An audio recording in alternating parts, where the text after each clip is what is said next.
کائنات میں دو طرح کے علم ہوتے ہیں، ایک علم جو کتابوں سے ملتا ہے، دوسرا علم جو نگاہوں سے ملتا ہے۔ جو علم کتابوں سے ملتا ہے وہ انسان کو مفتی بناتا ہے، مولانا بناتا ہے، قاضی بناتا ہے، حافظ بناتا ہے، لیکن جو علم نگاہوں سے ملتا ہے وہ انسان کو عاشق بناتا ہے۔ وہ علم اس طرح ہوتا ہے کہ دماغ کے سارے دروازے ٹوٹ کر سارے دروازے دل کے کھل جاتے ہیں، سارے راستے روشن ہو جاتے ہیں، اور دل میں ایک ایسی آگ لگتی ہے جو انسان کو قلندر بنا دیتی ہے۔ آج دنیا ہندوستان کے اس عظیم قلندر کو جانے گی جس کا نام سنتے ہی پانی پت کی ہواؤں میں آج بھی ادب اور جلال کی خوشبو پھیل جاتی ہے۔ یہ داستان ہے اس عظیم ہستی کی جس کی رگوں میں فقہ حنفی کے سب سے بڑے امام حضرت سیدنا امام اعظم ابو حنیفہ رضی اللہ تعالی عنہ کا پاکیزہ خون دوڑ رہا ہے۔ یہ داستان ہے حضرت شیخ شرف الدین یعنی بو علی شاہ قلندر کی۔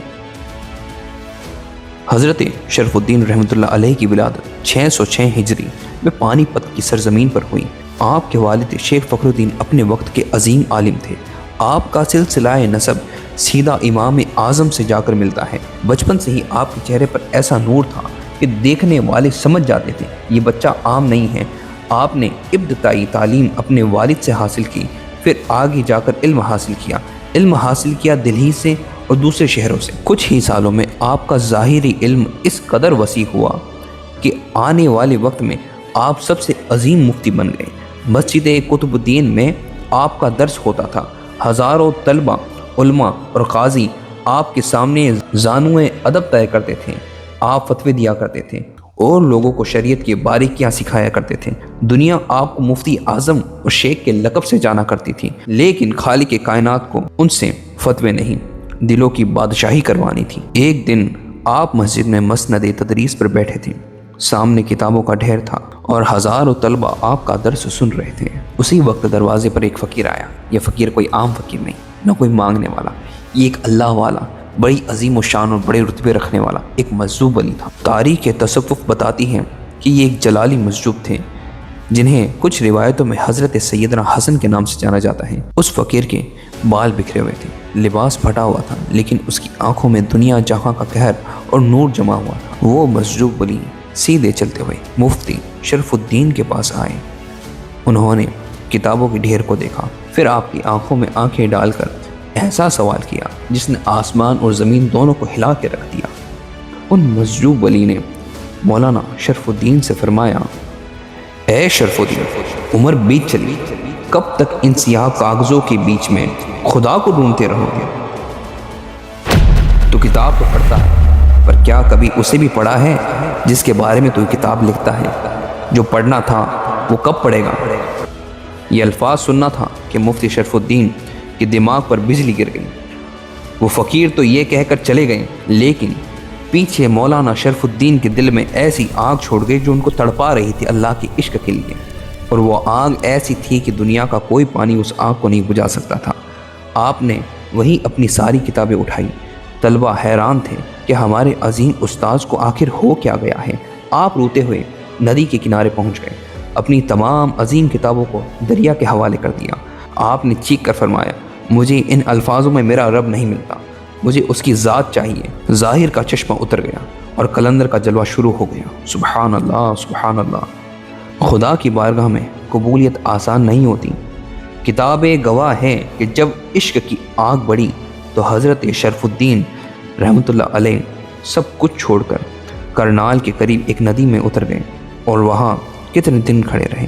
1 دن، 2 دن، 1 مہینہ، 1 سال، 10 سال، 20 سال، بالکل نہیں، لگاتار 36 سال وہاں کھڑے رہے۔ سوچئے، سردیوں میں جب پانی برف بن جاتا تھا، اور وہی گرمیوں میں پانی جب تیزاب کی طرح گرم ہوتا تھا، اور بارش کے دن، سردیوں کے دن، ٹھنڈی ہواؤں کے دن، گرمیوں میں جب جسم جلنے لگتا تھا، تب بھی آنکھیں آسمان کی طرف۔ آپ کے مبارک جسم پر پانی کی کائی جم گئی تھی، جسم کا رنگ بدل گیا تھا، مچھلیوں نے آپ کے جسم کے گوشت کو نوچنا شروع کر دیا تھا، لیکن آپ کے لبوں پر صرف اللہ ہو، اللہ ہو، یا علی، یا علی، یہی صدائیں آ رہی تھیں۔ اولیاء اکرام اللہ کے عشق میں اس طرح اپنے جسم کو بھی فنا کر دیتے ہیں۔ جب 36 سال گزر گئے تو آسمان کے فرشتوں نے خدا کی بارگاہ میں عرض کی، یا اللہ، تیرا یہ بندہ تیرے عشق میں فنا ہو گیا ہے، اب اس پر اپنا رحم فرما دے مولا۔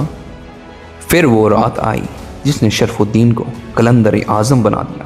دریا کے پانی میں آپ نے محسوس کیا کہ ایک نورانی اور جلالی شخصیت دریا کے کنارے تشریف لائے ہیں۔ اس ہستی کے چہرے پر ایسا نور تھا کہ سورج بھی شرما جائے۔ یہ کوئی اور نہیں بلکہ کعبے کی جان، ہمارا ایمان، مولا کائنات سیدنا حضرت علی المرتضی کرم اللہ تعالی وجہ الکریم تھے۔ حضرت مولانا شرف الدین کا مولا علی کے لیے اتنا عشق، مولا علی کا اتنا ذکر کہ یا اللہ علی جیسا بنا دیں۔ حاتم غیبی سے آواز آئی، علی جیسا تو علی ہی ہے، ہم تمہیں علی کی بو عطا کریں گے، ہم تمہیں علی کی خوشبو عطا کریں گے۔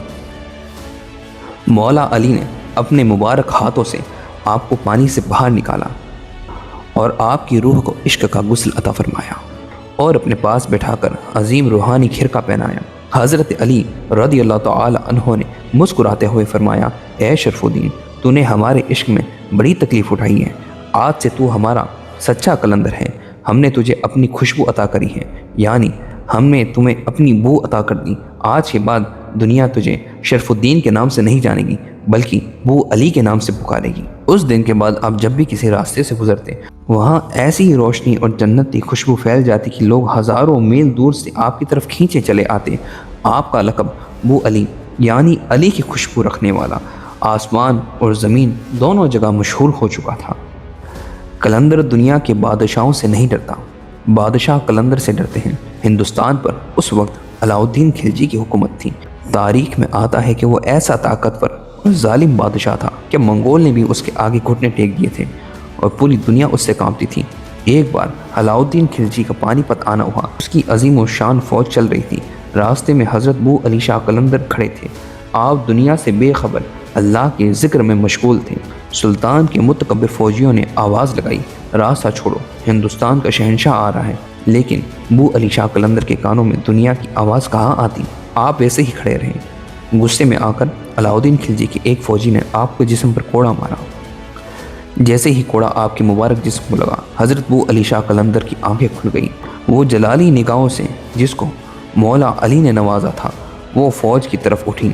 آپ نے جلال میں آ کر زمین پر ہاتھ مارا اور گرج کر فرمایا، تو نے ہم پر کوڑا مارا، جا، میں نے ہندوستان کی سلطنت تجھ سے چھین لی، یہاں تک کہ تجھ سے نہیں تیرے پورے خاندان سے چھین لی، اور یہ سلطنت اب ہم نے کسی اور کو عطا فرما دی۔ بس یہ کہنا تھا کہ بادشاہ جب اپنے محل پہنچا تو اس کی نیندیں اڑ چکی تھیں۔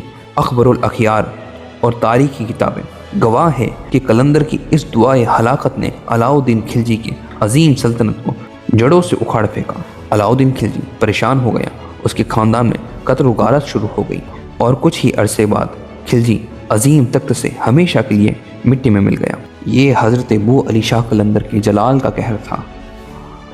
دہلی میں اس وقت محبوب الہی حضرت نظام الدین اولیاء کا دربار آباد تھا۔ ان کے سب سے خاص مرید حضرت امیر خسرو تھے۔ امیر خسرو اور بو علی شاہ قلندر کے درمیان ایسا روحانی رشتہ تھا اور عشق تھا کہ جسے تصوف کی تاریخ میں بلا نہیں سکتے۔ ایک روایت میں آتا ہے کہ جب بو علی شاہ قلندر وجد میں آتے تو کئی دن لگ جاتے تھے عام حالت میں آنے کے لیے۔ لوگوں نے حضرت امیر خسرو سے گزارش کی کہ آپ انہیں وجد سے باہر لائیں۔ امیر خسرو آپ کے سامنے بیٹھ کر اپنے پیر و مرشد کا کلام نبی کریم صلی اللہ علیہ وسلم کی عظیم نعت پڑھا کرتے تھے۔ جیسے جیسے خواجہ امیر خسرو کے لب ہلتے، قلندر کی آنسوؤں کی جھڑی لگ جاتی، آپ جھومنے لگتے اور دنیا کے ہوش میں آ جاتے تھے۔ ایک قلندر بو علی شاہ اور ایک عاشق خسرو کی جب ملاقات ہوتی ہے تو پانی پت اور دہلی کی فضاؤں میں فرشتے بھی اتر آتے ہیں اور اللہ کی رحمت کا نزول ہوتا ہے۔ ایک وقت ایسا بھی ہوتا ہے جو ہر عظیم شخصیت پر آتا ہے اور وہ ذائقہ ہے جس کو ہر شے کو چکھنا ہے۔ ہجری 724 9 رمضان المبارک برکتوں والا دن حضرت بو علی شاہ قلندر کی روح پاک اپنے مالک حقیقی سے جا ملی۔ آپ کی زندگی جتنی حیرت انگیز تھی، آپ کا وصال اس سے بھی کئی زیادہ حیرت انگیز اور کرامت بھرا تھا۔ جب آپ کا انتقال کرنال کے قریب ہوا تو وہاں کے عاشقوں میں قیامت برپا ہو گئی۔ کرنال والے کہتے تھے قلندر کا وصال ہماری زمین پر ہوا ہے، ہم انہیں یہیں تدفین کریں گے۔ پانی پت والے کہتے تھے قلندر کا وصال یہاں ہوا ہے پر زندگی تو ہمارے وہاں گزاری ہے انہوں نے، ہم ان کو وہاں تدفین کریں گے۔ پانی پت کے لوگ کہنے لگے حضرت ابو علی شاہ قلندر نے پانی پت کو نوازا ہے، ہم انہیں دہلی یا پانی پت میں لے جائیں گے۔ اور کنج پورہ کے لوگ بھی ہتھیاروں کے ساتھ وہاں آئے اور کہنے لگے حضرت ابو علی شاہ قلندر کی درگاہ ہماری ہی شہر میں بنے گی۔ نوبت اس قدر سنگین ہو گئی، تینوں علاقوں کے مسلمان ایک دوسرے پر تلواریں نکال کر کھڑے ہو گئے۔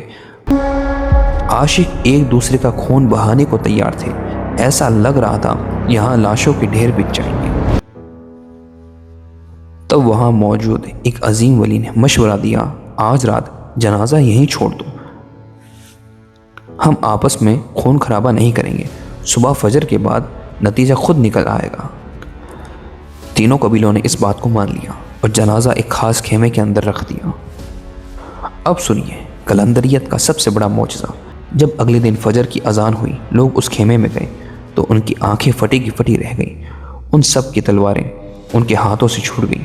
جو لوگ ایک دوسرے کے خون کے پیاسے تھے وہاں ڈھیر کے ڈھیر رہ گئے۔ کچھ روایتوں اور تاریخ میں ملتا ہے کہ وہاں ایک جنازہ نہیں بلکہ وہاں 3 جنازے موجود تھے اور ہر جنازے میں برابر بوئے خوشبو علی آ رہی تھی۔ قلندر اعظم نے موت کے بعد بھی اپنے عاشقوں کو لڑنے نہیں دیا۔ اللہ نے اپنے عظیم ولی کی یہ کرامت دکھائی کہ ان کے جسد مبارک کی 3 تجلیاں پیدا کر دیں۔ کرنال والوں نے اپنا جنازہ اٹھایا اور کرنال میں تدفین کر دیا۔ کنج پورہ والوں نے اپنا جنازہ لیا اور پانی پت والوں نے محبت اور آنسوؤں کے ساتھ قلندر اعظم کا جنازہ اٹھایا اور پانی پت کے سرزمین لے کر آئے اور وہاں تدفین کر دیا۔ آج بھی ہندوستان میں حضرت ابو علی شاہ قلندر کی 3 درگاہ مانی جاتی ہیں۔ کچھ روایتوں کے مطابق درگاہ ایک ہی ہے پانی پت میں، اور جو باقی 2 درگاہ ہیں وہ حضرت کی چلا گاہ مانی جاتی ہے۔ جو گستاخ آج کہتے ہیں کہ ولی مر کے مٹی میں مل گئے، انہیں پانی پت کی عظیم دربار میں آ کر دیکھنا چاہیے۔ 700 سال سے بھی زیادہ کا عرصہ گزر چکا ہے، دنیا کی حکومت مٹ گئی، علاؤالدین خلجی جیسے بادشاہوں کے نام مٹ گئے، نام لینے والا کوئی نہیں، ان کی قبروں پر جانے والا کوئی نہیں، پر آج بھی پانی پت میں قلندر کا لنگر چل رہا ہے، آج بھی وہاں سے مریدوں کو فیض مل رہا ہے، آج بھی وہاں سے مرادیں پوری ہو رہی، اور آج بھی وہاں جادو اور جنات گھٹنے ٹیکتا نظر آتا ہے۔ یا اللہ یا اللہ یا رب العالمین، ہمیں اعلیٰ حضرت کے موقف پر پختہ رکھ اور ہم پر پیارے حبیب صلی اللہ تعالیٰ علیہ وسلم، مولا علی کرم اللہ تعالیٰ وجہ الکریم اور پنجتن پاک شیخ عبد القادر الجیلانی محبوب سبحانی اور ابو علی شاہ قلندر کے 36 سال کے عشق اور ریاضت کے صدقے میں ہماری تمام پریشانیوں کو اور حقیقی بیماریوں کو دور فرما دیں، ہمارے دلوں میں باطل کی دشمنی اور گستاخوں کی صحبت نکال دیں۔ یا اللہ ہمارا خاتمہ ایمان پر بالخیر عطا فرما، یا اللہ ہمیں بھی ایسا عشق عطا فرما، یا اللہ ایسا عشق ہمارے نصیب میں کہاں ہوگا، ہمیں اس عشق کا ذرہ ہی عطا فرما دے۔